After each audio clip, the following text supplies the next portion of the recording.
Hello, everyone. Welcome to this episode of Shirley Talk. I'm Mike Mulroney. And I'm Kelly Duckworth. Kelly, you a doctor? Nope. Nurse? Nope.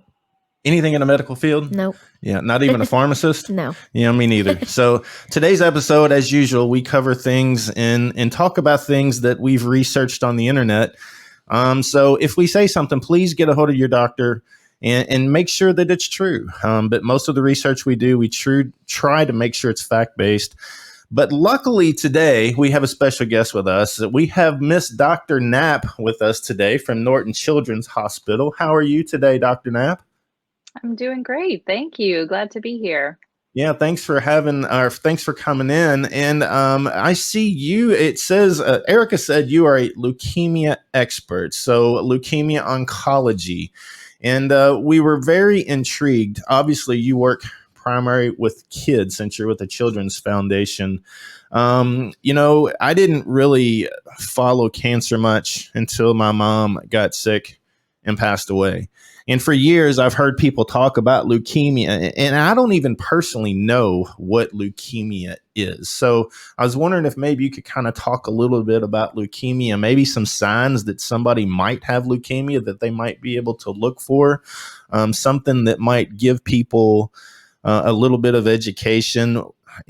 Obviously, we don't want to freak people out and have symptoms and immediately think they have leukemia. So first question really is, what is leukemia, and what are some signs maybe that somebody might want to be aware of? Yeah, that's a great question. I do want to say that leukemia in children and cancer in children is relatively uncommon. So like you said, I don't want to freak people out or scare them, but I do think it's important to share some of the signs and symptoms that sometimes can clue us in that something wrong may be happening. To answer your question about what is leukemia, well, not to get too nerdy with you, but the origin of the word is based on Greek, and it literally means white blood cells in the blood causing a problem. And so what leukemia is a cancer of the blood, and some of the white blood cells essentially go rogue and start doing things they shouldn't be doing, and that causes a cancer of the blood. Ultimately, your blood cells are made in the bone marrow, and so really where the problem is starting is inside your bones, in your bone marrow. There's a soft substance inside of all of your bones, and that's what your bone marrow is. So if we're concerned about leukemia, that's where we will look inside your bone marrow. Some of the signs and symptoms in children that we might see, some of them are fairly non-specific. So things like being really tired, people might notice certain rashes or skin changes. Kids might be really pale. They might have these tiny little red dots called petechiae. They might have more bruising than usual, or bruises in unusual places, for example, on your stomach, on your back, as opposed to the more typical on your legs and arms kind of thing that you see with active kids. Kids might have fevers. They might complain of bone pain. So they might say their legs hurt, for example, or they might not want to walk as much. So some of these findings are what you might see with a child who has leukemia. Now, some of those things you might see in lots of other conditions. I mean, even a virus can cause a lot of those same issues. So sometimes it is hard to kind of piece apart the one kid in 100, say, who ends up actually having leukemia. But if you see anything like that in your child, or if you're worried at all, it's never a bad idea to talk to your pediatrician and go from there. Is that usually where it starts? I mean, obviously, if the kid is sick, I have 3 kids and they're getting older. And since my mom passed, anytime they have a sniffle, I start. And I'd hate to consider myself a hypochondriac, but it's a worry. You want to protect your kids, and we see these kids with cancer, and it's absolutely horrible. But I guess it starts with the pediatrician. Are they looking for signs like that? Is it a blood test that might kind of help steer them in that direction and tell them what it is? How is it diagnosed other than visual stuff that you just mentioned? Yeah, good question. A blood test is definitely a good way to start. And I would say, I have a lot of respect for general pediatricians general pediatricians, they have a very difficult job because they see so many kids, and most of the time, a kid with fever and not feeling great is going to be fine. Most of the time, it's going to be a virus or something along those lines. So it can be hard to know which is the kid that actually ends up having something serious. A blood test is often very helpful. We'll do a blood test called a CBC, which stands for complete blood count. And so what that does is it checks the number of white blood cells that you have, the number of red blood cells, which is a number called the hemoglobin. It checks the number of platelets that you have. And sometimes, I would say more often than not, a kid who ends up having leukemia sometimes will have a clue that the CBC is abnormal. Some of those numbers will be, they can either be high or low. And especially if more than one number is abnormal, that can be a clue that we need to do more investigation. It is possible, though, to have a normal CBC and have that blood test be normal, but still have leukemia. That is possible. So if there's any doubt, or if you want to look further, the next step would be doing that bone marrow test, That's which what is I was something going that to ask. Yeah, is that one, has that come a long way over the years? I've heard it historically it had been a pretty painful process, but that's a tell sign that it is leukemia. Well, the bone marrow test would be the best way to know whether that's Okay. leukemia. Yeah. So if a kid comes into the emergency room, for example, or a pediatrician sends them to us, and we think leukemia might be something that we need to consider, that's often what we'll do next. And I'm glad you brought that up about, a lot of people get nervous when we talk to them about doing a bone marrow test, and they're nervous that no one wants to cause pain or suffering to their child. And people can already be sort of nervous about what's going on. And we do want to allay some of that fear and anxiety. We have a great team at the Norton Children's Cancer Institute, and we have a whole bunch of people, including child life, and our child life specialists. Their job, a big part of their job is making sure children are comfortable and they get familiarized with medical procedures, and children get sort of told ahead of time what's going to happen in language that's appropriate for their age. So our child life specialists, they're really wonderful, and they really do such a good job in terms of translating the medicalization and all the terminology in a way that kids and families can understand and help them get through things. We're pediatricians, at heart, so I think we're pretty nice people, and we take a lot of steps to make sure kids are comfortable. Sometimes some of these procedures, such as the bone marrow biopsy, are done in adults while the adults are awake. But in children, we pretty much always do these procedures with sedation. So that's some type of, our anesthesia specialists will help give medication to put the child to sleep to a certain degree. And so the goal is not to have any sort of pain on the part of the child. We also give local medication that we inject kind of in the area where we're doing the procedure to help reduce pain. And afterwards, if there's any discomfort, we will always provide pain medication as needed. So I think telling parents that, hey, don't worry, you're going to be taken care of, your child's going to be put to sleep, you're going to be able to be with them until she goes to sleep, for example, I think that really helps people feel a lot better about what's going on. Yeah, absolutely. And obviously we've came a long way because I didn't even know that. So just a bone marrow test, what's that involved? Do you have to like drill into the bone? I mean, I'm just curious. I've always wondered how that happens. Do you have a special device that taps into so do you have to get into the center of the bone? Is that what you're looking for? Great question. Yeah. So we are looking to get past the hard layer on the outside of your bone and inside to the spongy part, which is where the bone marrow is. There is a drill version. We don't tend to use it a lot here. I don't think it's used a lot in pediatrics, period. It's designed more for adults. So it's basically a decent size needle. And Okay. once the patient is asleep and once we've numbed the area, then we usually will, the most common spot that we do these procedures in is the hip bone, because that's a nice big strong bone basically.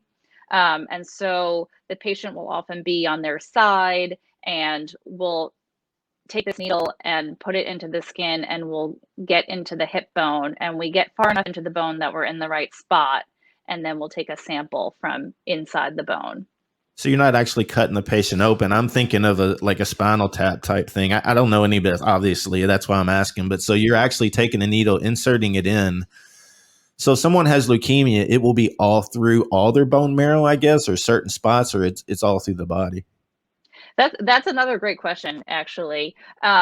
So if it's truly leukemia, then most of the time, no matter what bone we pick or no matter what spot we pick, we should be able to detect it with this bone marrow test.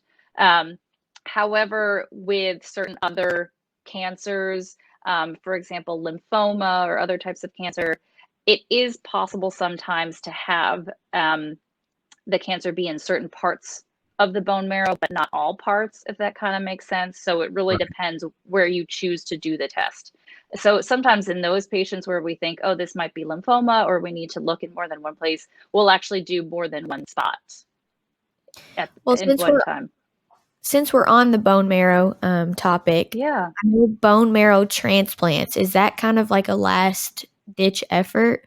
Or is that most leukemia patients end up getting a transplant at some point? That is an excellent question, and that's something that I think a lot of people, when we talk about bone marrow transplant, a lot of people get sort of, that means different things to different people, and some people get nervous about it, or some parents will ask about that right off the bat. And yeah, it's a great question. I actually have specialized training in pediatric bone marrow transplantation. So, in addition to leukemia, that's one of my areas of interest and expertise.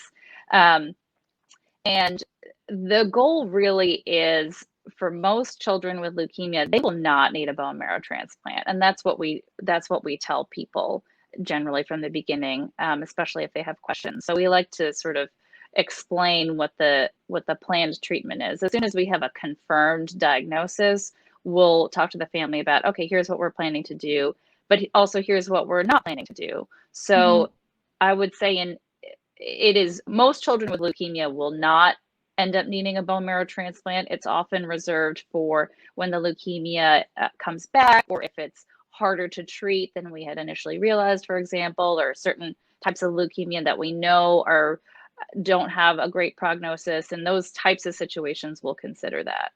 Okay, so then most of the time you're still doing the chemotherapy and radiation and things like a normal cancer, I guess. Right. Most of the time, I would say, for if a child has leukemia, then the treatment generally includes chemotherapy.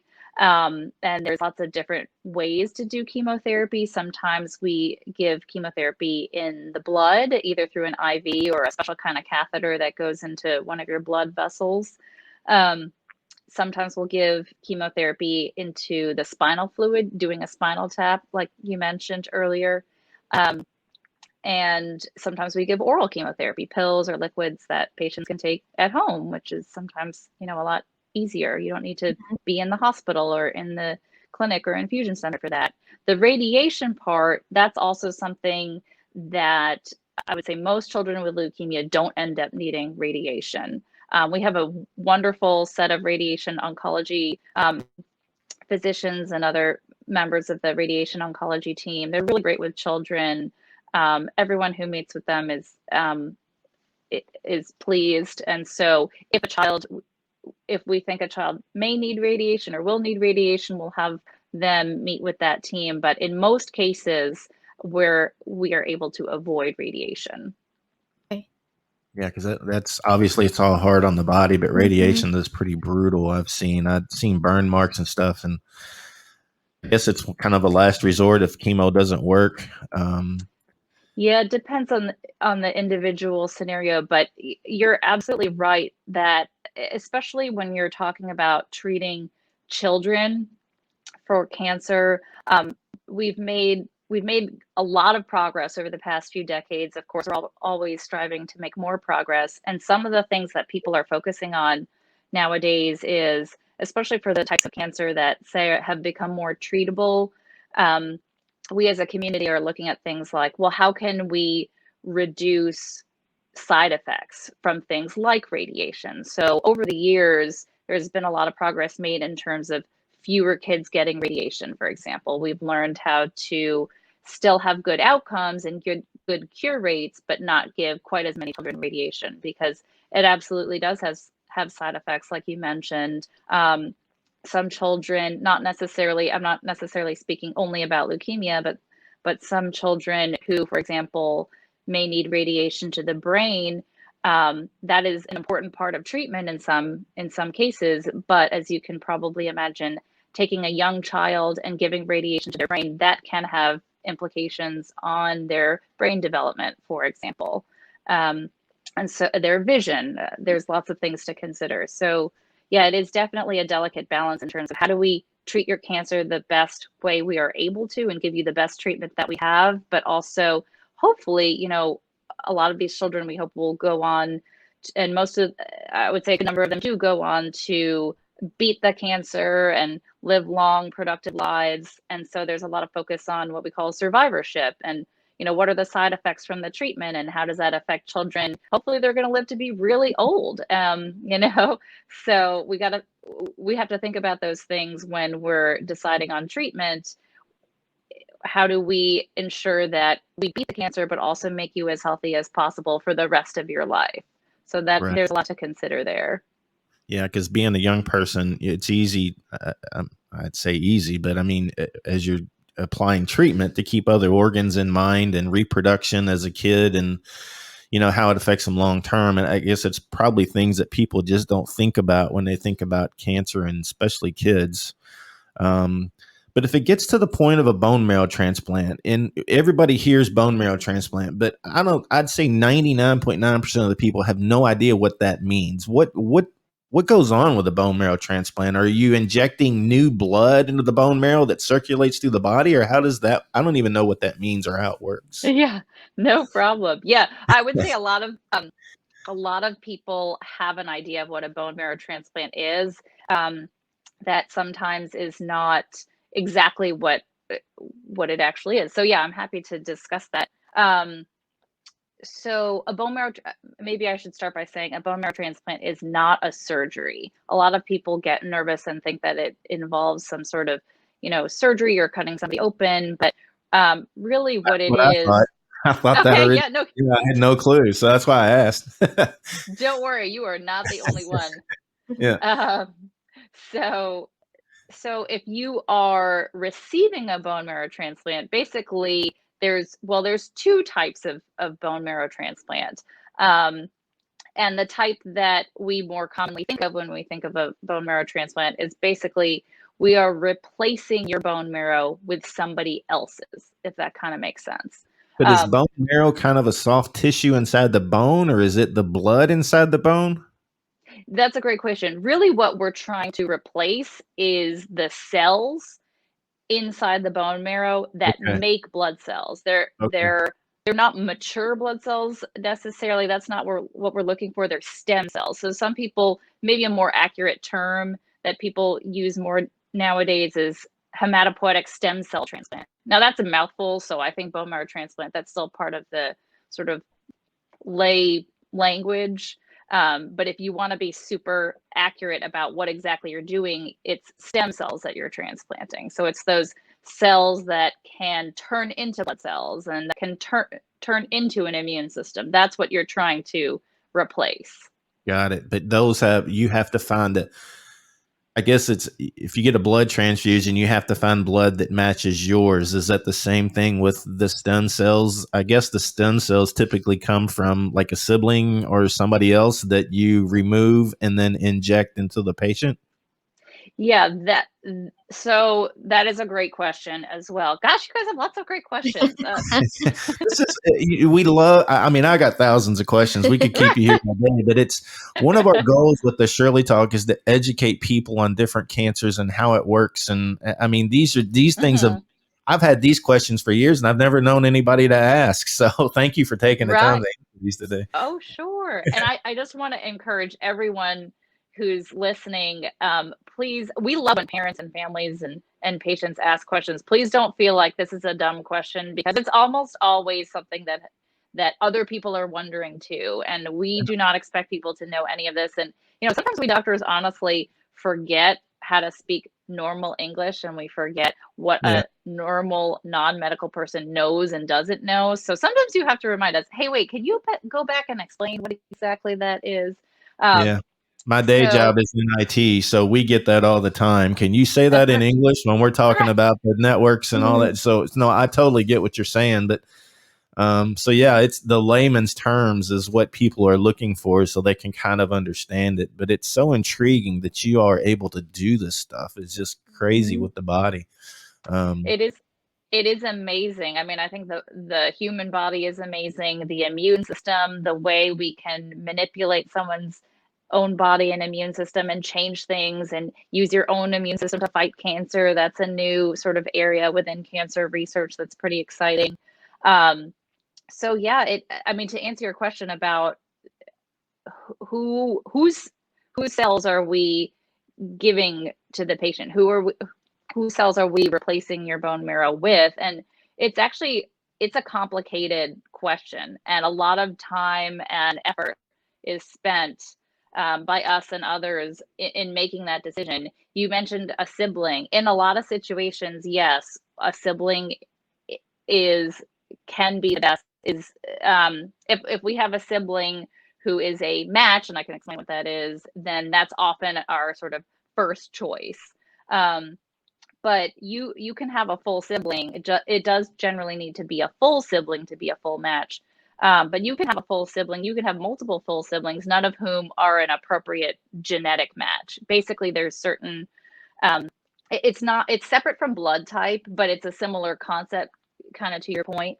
So the blood type doesn't matter quite as much, but there are certain genes that basically have to do with the immune system. And if you and your donor are similar in terms of these genes that we know are important, ideally you'd be similar in all those genes, then there's a higher chance that the transplant is going to go well and things are going to go well and you're going to have fewer complications. So we always look for someone who's what we call a full match.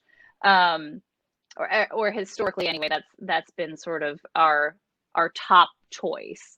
And if there is a sibling who's a full match, great. If not, there are still other options, including volunteers. There's an international registry, which I encourage everybody to sign up for. It's called the NMDP, National Marrow Donor Program. And basically, they have a whole list of people all over the world who have given a DNA sample and have volunteered. Potentially, you're not committing to anything by sending a sample. I want to make that part clear too. But if a kid or an adult or someone ends up needing a bone marrow transplant and they go through the computer and find out, oh, hey, you're potentially a good match for this patient, then they'll call you up and say, hey, would you be willing to donate stem cells, basically. So that's pretty cool. So can it come from a parent? So if a child has leukemia, are those cells too old? And I mean, and I say that in a nice way, but is it typically right. or somebody of age, the same age as the kid, or is the parent able to do that? That is another excellent question. Age specific. Yeah. So age does matter. Absolutely. Okay. Probably our ideal would be a young, healthy, say young adult in their late teens, early 20s, something like that. Because of issues relating to the immune system, ideally, if the donor is a female, they would have never been pregnant before, because that can sort of alter the immune system and can sometimes lead to an increased risk of complications.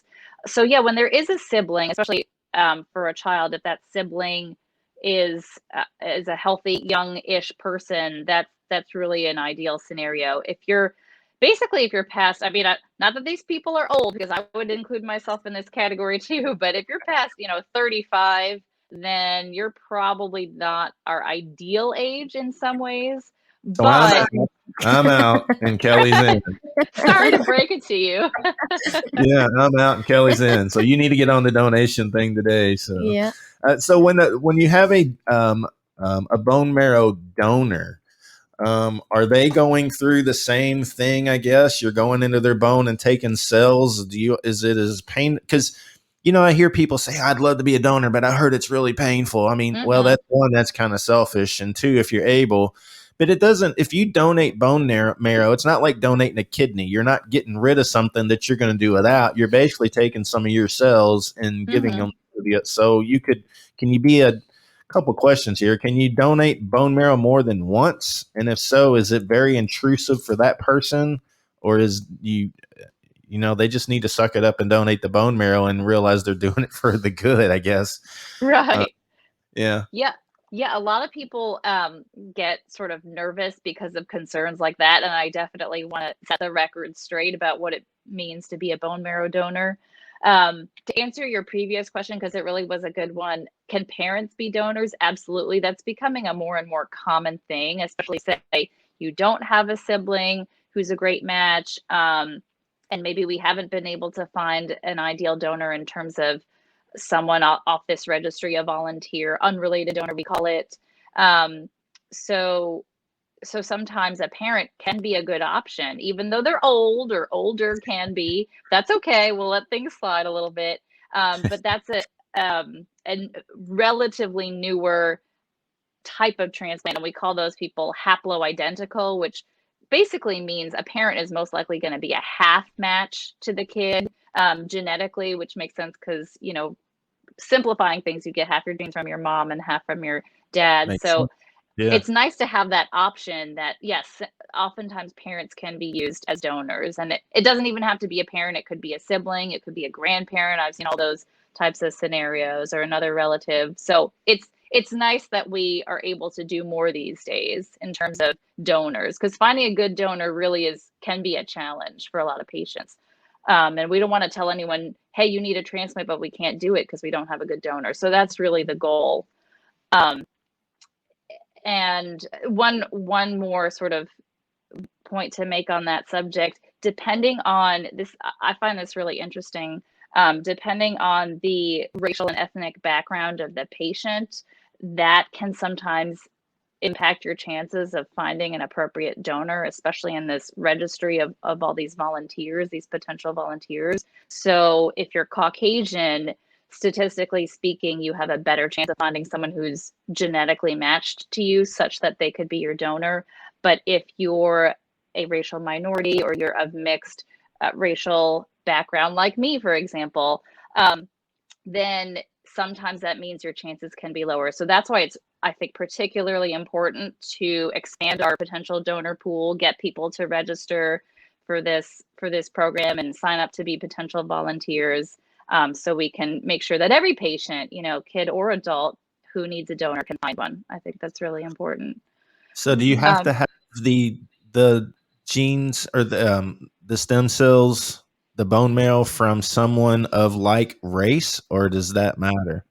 No, it doesn't have to be from the same race, but it's just statistically more likely to find it. They need to be genetically matched to Yeah. you in terms of Yep. certain genes. Yep. So statistically, sometimes it's easier if someone has a similar racial background, but sometimes, yeah, the donor can certainly be of a different race, and that part doesn't matter medically. Statistically, it's a better match if it is, I guess, is what you're saying. So You're just, yeah, a Caucasian patient, for example, is more likely to find a donor who is probably going to be Caucasian, but also, yeah, all sorts of things happen. So as far as the person donating the bone marrow, is just it's not as invasive as people think it is. You're injecting the Right. needle in their bone marrow, and they're sedated to some point till they're not going to be in excruciating pain. I mean, it's not a horrible, painful process, Right. probably like it used to be. I guess. Right. Yeah, you're asking so many good questions. I feel like I'm struggling to keep up with all the good Sorry questions. I'm about always that. one Yeah. behind. No, I do think this is an important point to make. So yeah, if you end up being a donor for a patient, or a potential donor, one of the things that they'll ask you first off is whether you'd be willing to donate bone marrow. And I can explain that procedure in a minute. It is similar to the bone marrow biopsy procedure that we were just talking about. But there's also a newer technique where actually all they have to do is collect your blood. They don't even need to get inside your bones at all. And sometimes that can be a good option as well. Basically, what happens is you get certain medications ahead of time, and then they hook you up to this special machine. And this special machine knows how it'll take out your blood, and it'll take out the cells, the special stem cells that we want, and put everything else back, which is pretty amazing. And you would be on that machine for a few hours, basically. That is amazing, because the reason I asked that is I've heard people, again, making up rumors or whatever, but I'd love to be, but it's so invasive and I can't afford to miss work. So you're saying it could only take a few hours, maybe a day of your time to help save somebody's life. Right, exactly. Exactly. Can you all still hear me? Yep. Yep. Okay, I'm sorry. I think my earphones are running lower quicker than I thought. These are new and I'm still getting used to them. Nope, loud and clear.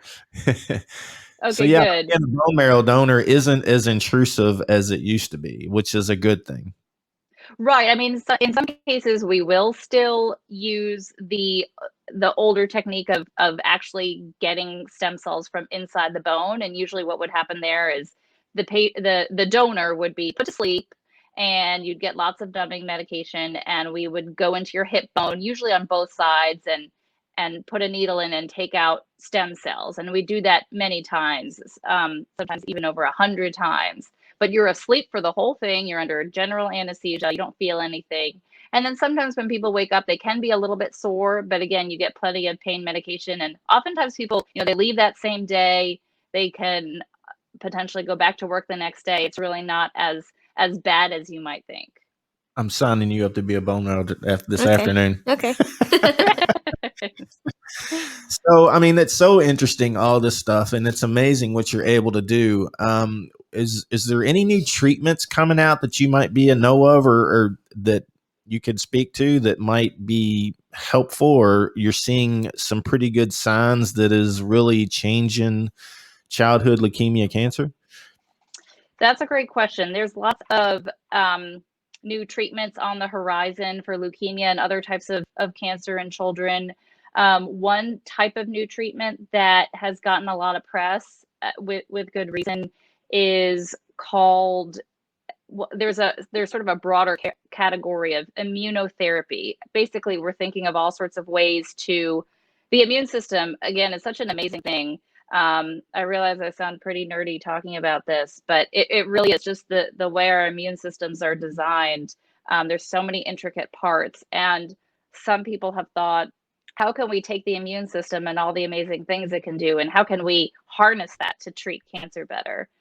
And so there's one type of treatment where we can take a person's own T cells, that's part of your immune system, and basically you take them out of the patient, and using a special machine, kind of like what I just described for the donors. So this special machine will take out the T cells that we want from the blood, and then you take the T cells into a lab and you teach them how to fight cancer, and then you put them back into the patient, and they find leukemia cells and kill them. It's pretty amazing. Oh my Yeah, goodness. that's incredible. How long? I mean, obviously they've been working on that for many years, but those type of things where you're having your body actually fight it versus putting medicine in your body to treat it sounds so much better in most cases. So that's amazing that they're working on something like that. Or is that in trial? Is it being used right now? So it is being used. There are certain forms of this treatment that are commercially available, approved by the FDA. Yeah, absolutely. I would say we're still learning what types of patients to use these in. And, I think a few years ago, it was only patients who had bad leukemia that had come back, for example. And I think now we're sort of looking at using it earlier and earlier for patients. And one day will we be in a place where people will get less of the chemotherapy with the side effects that the chemotherapy has, and have more of these types of treatments potentially. Not that the newer treatments have zero side effects. I think that would be inaccurate, but the hope is that we can sort of reduce the overall side effects that people have with leukemia treatment and cancer treatment in general. Yes. I've read some about that, but I really didn't understand exactly how they were doing it. So they're teaching you're teaching your cells how to fight the disease, and then injecting them back in the body, and they kind of spread the love. They go through your body and train all the other cells how to do what they just learned, I guess, in a simple form. You basically have your own T cells attacking only a particular type of cell within Okay, your so it's not body. training the other cells in your body how to do it. It's going in and taking over. Essentially, Yeah, right. yeah. Yes. Mm-hmm. That's pretty amazing. Well, I have sort of more of like a personal question for you. I know most doctors or people in the medical field kind of have a calling or some reason kind of why they chose to do what they do. But your specialty, I mean, was there something that just made you want to do pediatric oncology or? Great question. Yeah, I don't. A lot of people that I've met in the field, some of the best doctors and other sort of professionals that I've met have some amazing story where they had cancer as a child, and this is their way of contributing and being part of the community. I don't have anything quite that dramatic, but Mhm. I've met, I've been privileged to meet so many amazing people along the way. And I will say that when I was in medical school, still deciding what to do, I met um, a young adult, really. I mean, he wasn't a kid, and he had, unfortunately, a very bad type of cancer, and it had relapsed a few times, and his prognosis was really not very good. Um, and he taught me a lot. If sometimes there isn't always a happy ending, Mhm. but he was so mature. And I remember specifically, it's kind of an interesting story, but basically he and his father got into a disagreement with the doctors about what the best treatment would be. Everyone wanted to help him. I mean, everyone had that goal in mind, but they had different ideas about how to make that happen. Long story short, and it turned into kind of a heated moment. And I remember I was just a medical student. I felt so nervous, and I was trying to just hide in the corner of the room, honestly. And he looked at me. There was sort of a break in the proceedings, and I was doing my best to blend into the wall, but he said, "Oh, tell me your story. You're a med student. Well, are you learning anything? Your job is to learn, right? You're a student. So tell me, are you learning anything today?" And I told him I was pretty nervous to even talk to him, but I said to him, I feel like I'm learning a lot today. I can't even articulate what it is right now. And I'm a little bit scared of the conflict and people yelling at each other, and people disagreeing, and some of that was, it's difficult, I think, to realize Mhm. that's part of what we do, honestly, that sometimes there is conflict and sometimes there are disagreements. um, but but I think I did learn a lot from that patient and from his family and from that whole encounter. And I think that it's really important to recognize where other people are coming from. And sometimes Mhm. sometimes it's not easy, but we have to think about, well, we all want the same thing. How do we get there? And how can we compromise so that, everyone's happy with what we're trying to do? Right. So did that steer you in the direction when you decided you wanted to go to medical school? So being in childhood cancer, was that your goal, or was you looking to do something else and then kind of had a heart for it? Or how did you end up working with kids? Well, I think I knew fairly early on that I preferred kids to adults.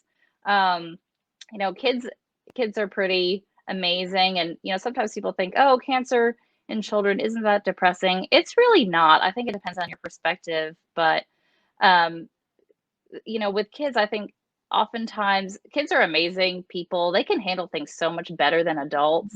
I agree with you. Yeah. We're wimps, these kids are so tough. um, and it's really amazing when you look at how much they can handle and how they can, keep a positive attitude. I'm not saying there aren't really rough times, and there are, and sometimes that can be really heartbreaking to see kids and their families go through hard times. But I think it makes the work even more important when the stakes are so high. And so everyone, it's nice to have everyone really united in a single goal. Yeah. Yeah. Well, it's amazing what you all do and the Mhm. treatments that you all are coming up with. And does Norton's actually participate in I know y'all do trials, but like the science of it is, I don't know how that works. Obviously, somebody's creating these medicines. Do you all help them participate in creating some of these things, or is it just something that you all take on after it's created? Yeah, absolutely. Yeah, that's a great question. We have lots of research going on in many different capacities at Norton Children's Cancer Institute, clinical trials, but also some of our oncology doctors are discovering new treatments and trying them out, in people, or maybe initially in the lab and then in people. And so we've got a lot of exciting stuff going on there that's led by some of our oncology doctors. That's amazing. Well, Dr. Knapp, thank you so much for your time today. We really appreciate you spending time. It was so educational for me, and I'm sure, Kelly, you obviously. Well, like you said, we could keep her here all day, but yeah, because you hear these things all the time, and I would say most people don't know what they are. The TAPS and the bone marrow and all that thing. So thank you so much for answering our 1,000 questions today. Is there anything that you would like to add that we maybe didn't touch on? Well, I mean, thank you guys for having me, and I would say we're always available. Pediatricians call us all the time if they have questions. So if there's any concerned parents out there who, want to run something by an oncologist, we're always around. People call us all the time. We're happy to answer your questions, and hopefully we never have to meet you or your child. But if we can alleviate some of that, if it helps you to meet with us and just talk about things, we're always available. That's good to know. Well, thank you so much for your time. We greatly appreciate it. And yeah, we have your number now, so we're going to call you. Uh-oh, should I be nervous? I'm just kidding. We would never do that. Well, thank you so much. We appreciate it. Kelly, how can people support what we're trying to do with Shirley's Way? Well, we would love to add you all to our donor list. So 2021, we're pushing really hard for 1,000 $10 monthly donors. So if you have it in your account, $10 a month really isn't a lot. You probably won't even miss it, but $120 a year, that's someone's utility bill, and it, food on their table or their co-pays or whatever it may be. So please consider.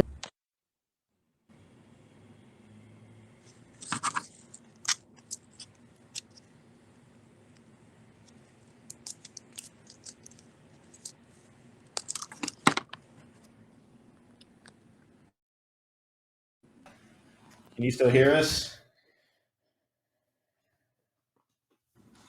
Yeah, I think my earbuds tapped out. Oh, that's okay. We can hear you. Thank Okay. you so much for your time today. Amazing discussion. So many things that people don't know and don't know how to ask. So we was trying to cover a lot of those today. So we really appreciate your time. Yeah, absolutely. No, this was such a pleasure meeting with you all. And it's nice to know you all are local. Yeah. And thanks for sort of keeping us and our kids as part of your, fundraising efforts and advocacy. And I know we and our patients really appreciate it. We're trying to do the best we can. It's hard to raise money, but we do a lot of raffles and gaming and giveaways, but we try to do what it is that people enjoy to participate in. And then we're doing, all the streams and YouTube and podcast for educational purposes. So I think people are going to be very enlightened to hear what you covered with us today. So thank you. I see Erica just popped back up. Can you hear us? Yes, I can. Thank you all so much, Mike. Great questions, both of you. Dr. Knapp, you did a fabulous job, wonderful job breaking it down into layman's terms. I learned a lot today. Thank you for the opportunity. We really appreciate this, and we hope that this will help someone who tunes in. Do you know when we can look for this or where it will be posted? Andrew?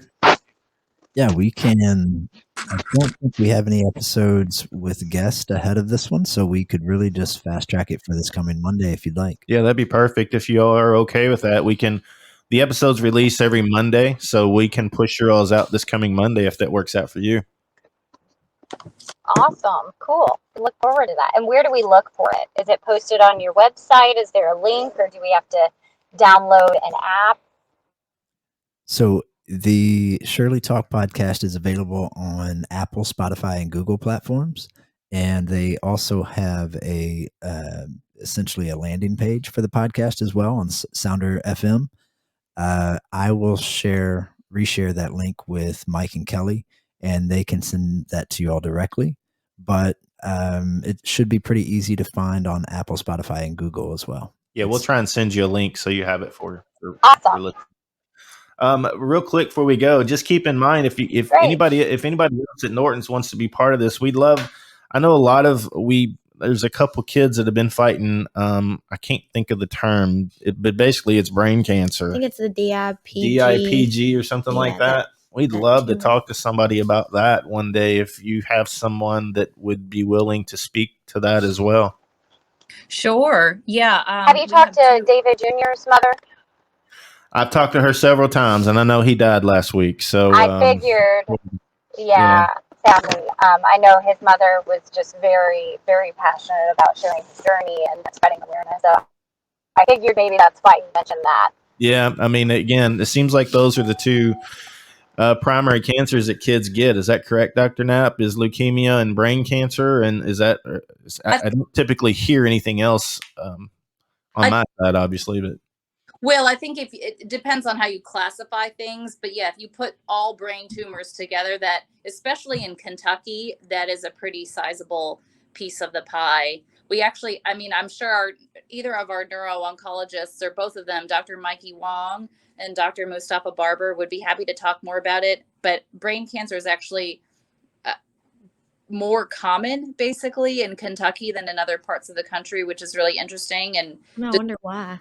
Study. So it is something that's really important, especially in our state. Yeah, we'd love to talk to somebody about that one day if maybe we can make that happen as well. And it's all the more, I love Kentucky, but you just kind of solidified I need to move to Florida or someplace that's that's horrible to say. I have heard cancer rates in Kentucky are higher, but I didn't know brain cancer rates were higher in here than most places. Based on limited data, but yeah, it does appear to be that way for children in particular. Yeah. Erica, I had a quick question for you if you have a second. Are you just PR for like Norton Children's, or do you have connections with like the NCI unit downtown, or is that a separate PR? Yeah, so I handle public relations for all of cancer, but just for simplicity matters, if you all have any PR questions, if you just want to reach out to me, feel free to do that. We have 4 members, or 4 people, I should say, on our PR team. And what we do, just because Norton Healthcare offers so many services, we split up our duties among different service lines, is what we call them. And that's basically just different departments. For example, I handle cancer and any foundation events.